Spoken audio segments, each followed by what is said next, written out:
Hey guys, this is Zach from Willow and Oak. Happy Snow Day, Portland, and today we're at Jenkins Estate to check out the nest change that occurred yesterday. So far, I've been here about 30 minutes and I haven't seen any consistent patterns. It's looking like an Eevee nest so far. Either way, if you can make it out to Jenkins Estate while you got the chance, it's absolutely stunning while the snow is here. I'm gonna walk around for the next hour, see if we can identify any patterns here, and let's see what we got.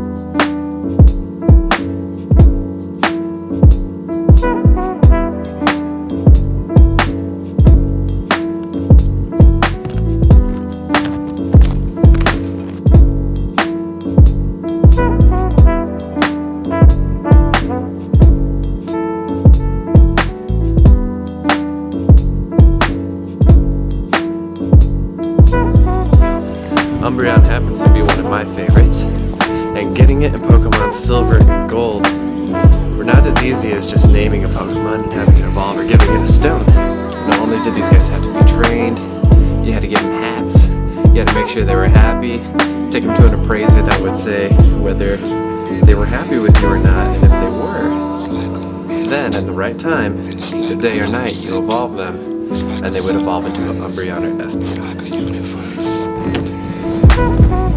Look at this!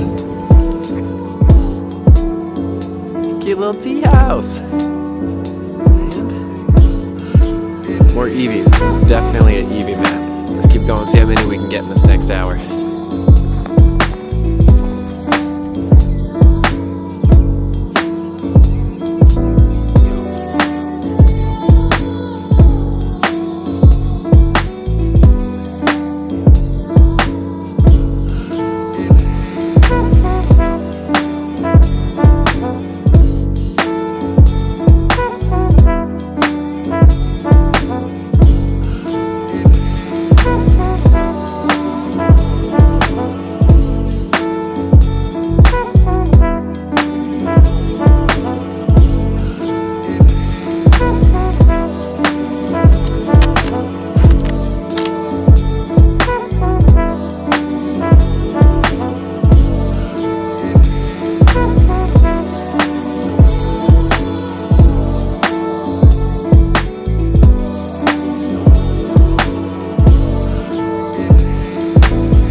Alright, very happy to be back in my own house. Warm shower after a couple hours in the snow. So this is what we found. We looked at about 11 Pokestops, 3 gyms to hold down, which is more than the average park for sure. This time around we found it was an Eevee nest. Now, I know a lot of you are going to put that down because it's raining Eevees lately. When Eevees were at the zoo, I thought the same thing. I was like, oh, great, Eevees, these things are everywhere. Happened to catch myself a 723 CP, 100% IVs, which it was my first perfect Pokemon. I was so stoked. So, why is this important? Eevees rank on the top 20 strongest Pokemon in Pokemon Go.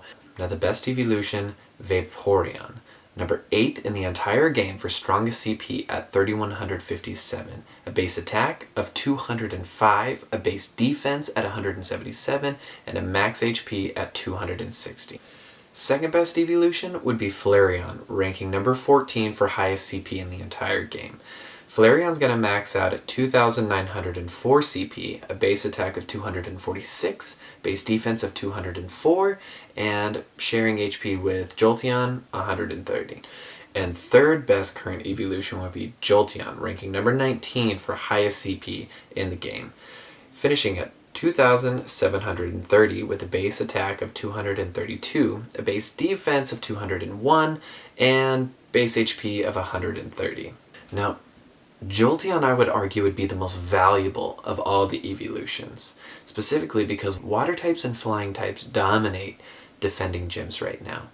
Now, Jolteon ranks second strongest electric type in the entire game, just under Zapdos, the fourth strongest Pokemon in all of Pokemon Go. The smart player is going to stick around and mine these Eevees for Gen 2 when Umbreon and Espeon are coming about. Now, we don't know the exact stats yet, but a Reddit user has used the current formula for calculating Pokemon Go stats to look at Umbreon and Espeon. Espeon, he says, gets the Jolteon syndrome. A little bit lower HP, a little bit lower defense, high attack rate. Umbreon, on the other hand, is going to be a tank. Now, if the formula stays the same for Gen 2, Umbreon is expected to have the second highest HP of all the Eveelutions at 190. It's a little under Vaporeon's at 260, but definitely over Flareon and Jolteon's, which is at 130. Now, its attack could be 100 under the highest attack of the Eveelutions. Umbreon could have up to 142, which is about 60 under Vaporeon's attack base, but here's where it makes up and where things get really exciting. Umbreon, if the formula stays the same, and this is worked out properly, Umbreon could have a defense of 256. Mewtwo, on the other hand, 201, to give you something to compare it to. This would mean it's going to take a lot to take this thing down, and it is going to be an incredible gym defender, because what is effective against dark types? Fighting, Fairy, and Bug, which there is a serious lack of. Now, the way Umbreon is going to be evolved is still kind of unclear. We know that Umbreon is a night evolution and Espeon is a day evolution for Psychic and Dark type. But in the game, Gold and Silver, you had to get the happiness rating of a Pokemon, of Eevee, very, very high by making him wear things like hats, which we've seen rumored in Pokemon Go Gen 1, and with Pikachu wearing Santa hats as kind of a clue. So we'll see if any accessories come out for Pokemon in the future. I seriously hope this is not a purchased addition to the Pokemon Go Gen 2 so that we can evolve Eevees. I seriously doubt it. So if you've fallen off the Eevee train, I get it. But hopefully now you know why. Now's the time to go out and farm these Eevees to get the highest CP Eevee you possibly can, the highest IV rankings. So when Umbreon comes around, you're the one with the tank in the gym, and nobody else can take you down because you have high CP, you have high defense, and you have a type that nobody's going to be ready for. As always, thank you for watching Willow and Oak. Don't play Pokemon Go while you're driving, and we'll see you next time.